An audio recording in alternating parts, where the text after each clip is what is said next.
I love this time of year because sports is everywhere, and they're all important. You know what I mean? And they're all vital. And we're so happy to have Steve Clark joining us right now. Oh, yes, indeed. It is time to go inside the game. Good morning, Steve. Good morning, Ron. Good morning, Dave. This could be one of the greatest epic comebacks among multiple sports teams in Cleveland history. Yeah. Dave, Amen. I'll connect the dots during the course of this there you go. segment. That's Steve's book. Yeah. That's a different type of segment. Let's start off Yes, with it the is. Browns. They beat the Packers 13-10. The Browns won't be going 0-17 this year under incredible circumstances. The Browns trail 10-0 inside 4 minutes to go. The comeback starts with a field goal, then a quick interception returned to the Green Bay 4. The Browns would then tie it up with a touchdown on the next play. With the game tied, the Packers drive down the field with 20 seconds left. They attempt a game-winning field goal, but the Browns block it. And a couple of plays later, Cleveland's Andre Schmidt kicks the real game winner.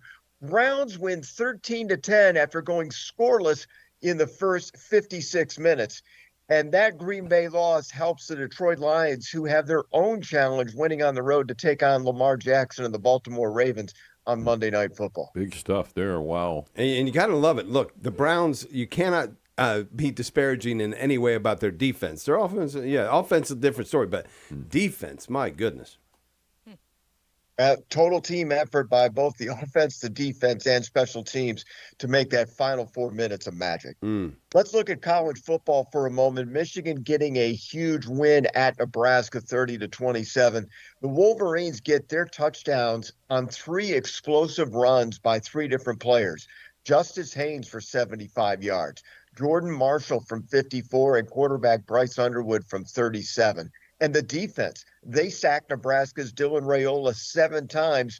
Nebraska now 0-28 against ranked teams going back nearly a decade. Wow, 0-28. That's amazing. Wow. These records are Well, falling. and then Ohio State. Yeah, and Ohio State now has a sneaky road game coming up this Saturday at Washington this weekend.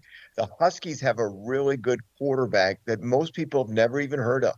His name is Damon Williams. He's a sophomore dual threat QB who nearly has a 75% completion percentage and is extremely fast. He's one of the best running backs in the Big Ten, and Jonah Coleman to hand the ball off to. And Denzel Boston will probably make the All-Big Ten team as a receiver. Now, let's get this clear. Ohio State's probably going to win the game. But the Huskies do have a 20-game home winning streak that dates back to the 2021 season. It's the second longest in the nation, only behind Georgia. So I'd consider this game the proverbial trap game in the Buckeye season.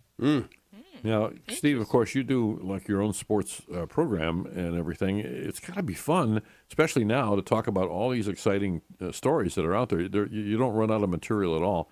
I want to go back to Cleveland for a moment. And, of course, the Tigers have had just a fabulous season, continue, and hopefully they'll come back to the winning side. But at one point, I mean, the Cleveland Guardians were 10 games out of first. That was held, of course, by the Tigers. Now they're within a game. What a weekend. Well, it's not just a weekend. It's been a month. Yeah. And that Tiger lead was once up to 15.5 games. All right. Wow. But since September 10th, the Tigers have gone 1-9, while the Guardians have gone 10-1. Okay. And you're looking at had a historical comeback. The 1951 Dodgers have the biggest blown lead ever. And then you have to look at the 1914 Braves as considered the biggest comeback ever. Cleveland and Detroit now separated by 1 game play each other in a 3-game series beginning tomorrow. Now, the Tigers look like they're going to have their ace pitcher, Tarek Skubal, pitching tomorrow and probably Sunday in the finale. Boy, is he good. After this 3-game series, Detroit goes to Boston. Cleveland goes to Texas. And I'm here to tell you, if the Guardians take 2 of 3 in this 3-game series to even the standings going into the final weekend, I think the Guardians complete the comeback, and the Tigers will suffer one of the greatest meltdowns in Major League Baseball history. They may not even make the wild card. Hey, I want to point out 2 weeks ago, 2 weeks removed from today, when there was a 12 game distance between those two teams, you pointed out the fact that the math worked. Like this could still be something that was a competition coming down to the end, and you called it. You didn't say that it would happen, but you pointed out the mathematical possibility. Well, the probability was 99.8%, Dave. Yeah. So if you know, I mean, I know you just wrote a book, but this is math. That literally means a 2 in 1,000 chance, or a 1 in 500 chance. Major League Baseball hasn't been around for 500 seasons. Right. Okay. This is a 500 to 1 shot of the Tigers blowing it. Wow. And it's still a possibility. It's still, I wouldn't call it likely yet, but there's a lot of people who've hit the panic button in Detroit, and there's a lot of people in Cleveland salivating over the possibility. Hey, I want to jump in real quick because I know Michigan State lost this past weekend. They were forced to play at midnight, basically, their time, and gave quite a game to USC, 45-31 the final. But a job nicely done by what at that point was an undefeated Michigan State football team. So Michigan State 3-0, USC 3-0. The point spread was about 21. Hey, big news for Michigan State linebacker Wayne Matthews III. He was released from an LA hospital, flew back with the team Sunday. He was immobilized after an injury, was taken to the hospital as a precaution. He has full motor skills. Great news there. The good news, Michigan State's offense got confidence.